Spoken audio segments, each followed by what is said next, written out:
6,000 টাকায় ফিক্সড আপনার জন্য, অনলি ফর ইউ। আচ্ছা ভাই, এক কাজ করি, সম্মান করি, চা খান চা খান।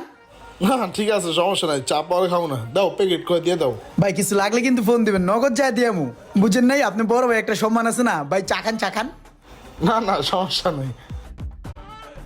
রিয়েলের দাম বেশি, এইটার দাম কি কম নি? টাহা তো টাহাই। কি অবস্থা ইমরান, ভালো আছো? হ ভাই, ভালোই আছি। ব্যবসা বাণিজ্য তো ভালাই করতেছো। এই চলতেছে ভাই, টুকটাক কোনো রকম। আচ্ছা শোনো, বাইরে একটা হেডফোন লাগে বুঝছো, একটা ভালো হেডফোন দাও তো। ভাই ফালাই দেওয়ানোর মতো হেডফোন তো এখন আমার কাছে নাই। হ্যাঁ কইলু কি এটা? ওই মিয়া, তোমার কাছে ফালান হেডফোন চাইছি, একটা ভালো হেডফোন দাও যেটা মাথার ভিতর দিয়ে সাউন্ড ঢুকে যে মুড়ে দিয়ে বাইরে বোঝে চমলক একটা আছে না, ইয়ো ইয়ো ইয়ো ডিজে, ওরকম একটা হেডফোন দাও। যেইভাবে আঁকড়ায় ধরছে এখন, হেডফোন তো মনে হয়